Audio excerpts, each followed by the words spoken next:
Aurajoki sai tänä kesänä uuden viehättävän vetonaulan Jakke Jokilautan. Jakke on entinen maantielossi Savonlinnasta.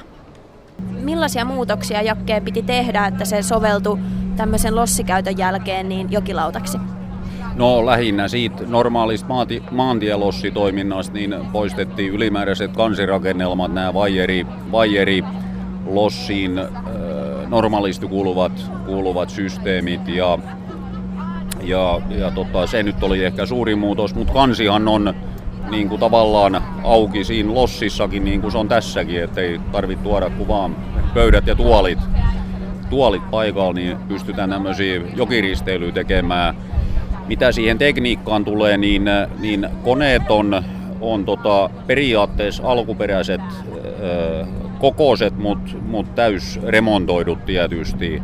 Samoin muuten ohjausjärjestelmä, paitsi että mekaaninen ohjausjärjestelmä on uusittu kokonaan sähköisellä järjestelmällä ja sitä ohjaa tietokoneen.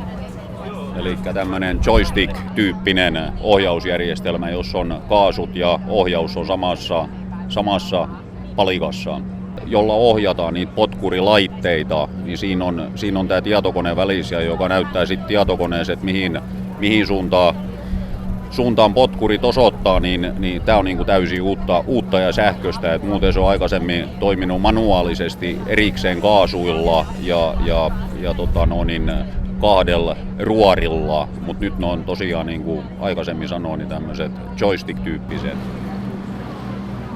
Koska tässä manööverataan tai tullaan laituriin ja lähdetään laiturista ikään kuin jatkuvasti, niin jopa vielä enemmän kuin lossikäytössä normaalisti. Ja nykyään losseissakin on uusimis tämä samantyyppinen järjestelmä, mikä meilläkin on käytössä.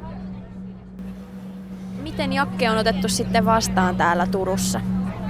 Jakke on otettu erittäin positiivisesti vastaan, että asiakkaat tuntuu olevan kovasti tyytyväisiä ja sekä lapsiperheet että sitten vähän illalla tämmöinen varttuneempi väki, joka lähtee tyylikkäälle jokiristeilylle vähän nauttimaan virvokkeitaan.